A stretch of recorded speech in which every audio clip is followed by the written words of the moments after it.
Hi, everyone. Matt Clark, research analyst for Money Markets here with your weekly marijuana market update. Now, do make sure you are subscribed to our YouTube channel and get notified each and every time we post a new video. Just hit that subscribe button if you haven't already, and then mash that notification bell, and you'll get to see all of our great weekly video features, including Ask Adam Anything.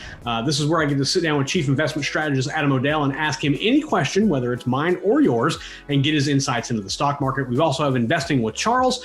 This is where Green Zone Fortune's co-editor Charles Sizemore and I talk about all things related to the stocks, the stock market, and the economy, including comparing stocks and anything that gives you the best possible investment advice on current trends. Then there's the Bull and the Bear podcast. This is our weekly podcast where I show you the trends and analysis that is moving the market, plus the best way to play those trends. All these series are on our YouTube channel. Plus, we're looking at adding new series coming up. Not really sure what it is, but we are thinking about emerging sectors in the market like biotech, artificial intelligence, things like that.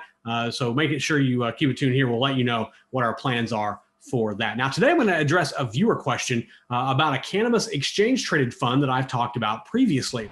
Kim wrote in on YouTube and asked, can you please advise on MSOS? Is it going down more? Can I keep them long term, or should I sell it now? Well, Kim, first, thank you for your question. Let me get into that. But let me preface by telling you that I can't give specific advice on an individual portfolio. The rules really don't allow me to do that. But what I can do is I can analyze the stock for you, tell you where it's been, where it is now, and where it's going, and provide you with a little bit of insight on what you may be able to do with your holdings down the road. Now, the AdvisorShares Pure U.S. Cannabis ETF, it trades under the ticker MSOS. It's an exchange-traded fund that invests in publicly traded companies that derive most, if not all, of their revenue from marijuana and hemp.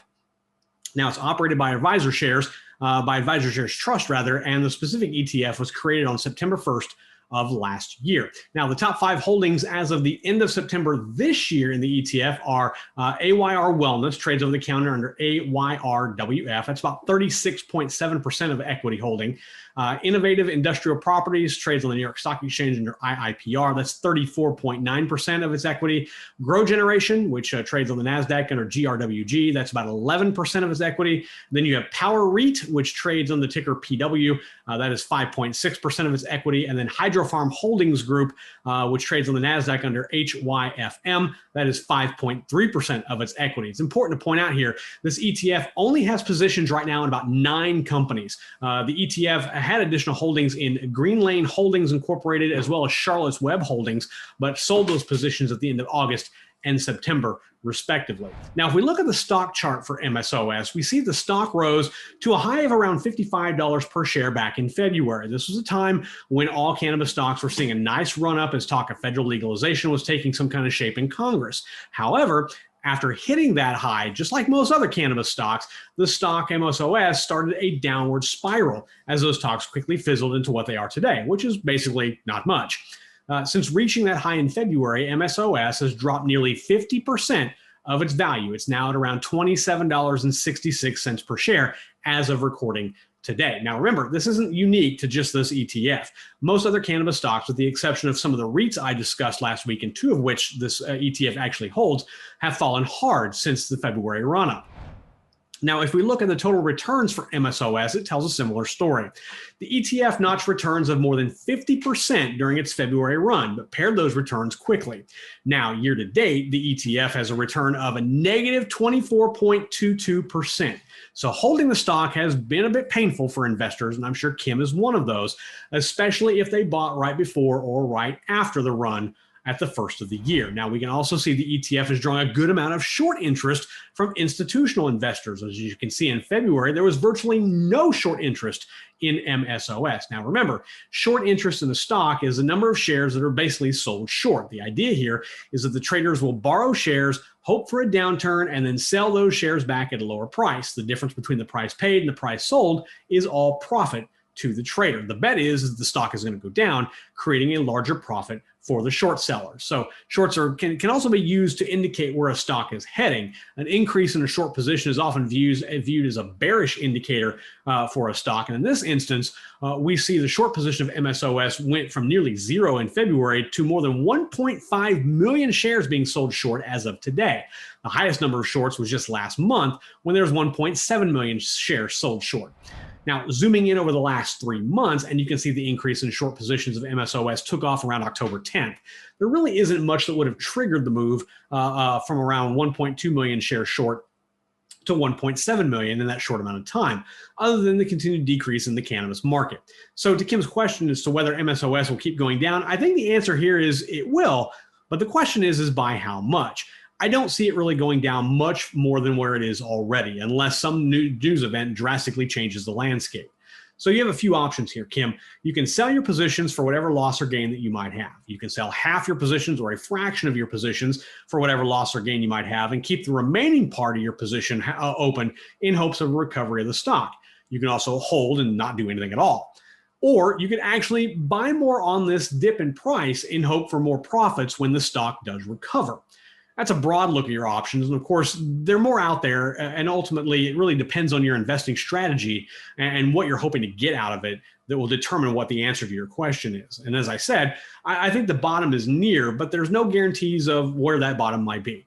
Selling all or part of your holdings could help stem your own losses, but buying more asserts more of a bullish position here on the stock, as does just simply holding it. Ultimately, you really have to determine what your end goal is really. Once you know that, you'll have a clear roadmap of what you should do. Me personally, if the dip really bothered me that much, I would probably sell a portion of my shares and then keep the remaining portion in waiting for that bump up. Or I might actually buy more once I see a little bit more positive momentum to indicate that this is the end of the dip and we are going to be moving forward. I wouldn't sell everything. And I, the worst case scenario is I would hold and just see kind of where the stock goes long term and wait for, a nice momentum upswing and maybe even buy more and increase the position. But I think MSOS is a good ETF. I think there's a lot of potential here, even though it is very limited in its holdings. Remember, it is a pure U.S. cannabis holding company, holding ETF. So it's only investing in U.S.-based companies. So you have to kind of bear all that in mind. So again, I think MSOS is a great investment for cannabis. I think it's got a lot of potential. It's just you have options. You just need to determine kind of where you're at and what you want to do, what your end goal is with your investment portfolio with MSOS specifically. So I hope that answers your question, Kim. I do appreciate you writing in and asking it. We will get our team working to get you some money and markets gear for asking your question. If you do have a question about a cannabis stock or the market, you can email me at feedback@moneyandmarkets.com. We'll flash that down below. Or you can comment down below here on YouTube. Send us a question or maybe even a video of you asking your question or even a testimonial. And if we use it, we are going to get you some free Money and Markets gear like a t-shirt, hats, sweatshirts. So we've got other stuff in the works coming. So we are working on doing that. We will get you some gear out for submitting your question. Don't forget about all the great content we have here on our YouTube channel. It's the best investment insight for you, and it is yours for free. We're already planning a live chat event. We've been talking about it. We really haven't set a date. The last time we did a live chat, it was great. We had participation from all around the world and asking about more than just cannabis. It was about the broader market. It was great. It was a lot of fun. So we're going to try to put one of those in the works. So stay tuned here. We'll let you know when we have decided we're going to do our next live chat. Also, follow me on Twitter. I give you even more insights, not just of the cannabis market, but to the broader market as well. You can find me on Twitter at @InvestWithMattC. That's InvestWithMattC. Thank you for all of you who do watch our videos each and every week. We do it because we want to bring you the best insights into not just cannabis, but overall investing into the market, into the economy, to let you know and help you make the best decisions to grow your portfolio. Also, check out Money and Markets each and every day for new content. We like to provide safe, sound, smart, simple, profitable investment information just for you and your portfolio. I'm Matt Clark, research analyst for Money and Markets and your host of the weekly Marijuana Market Update. Until next time, everyone, safe trading.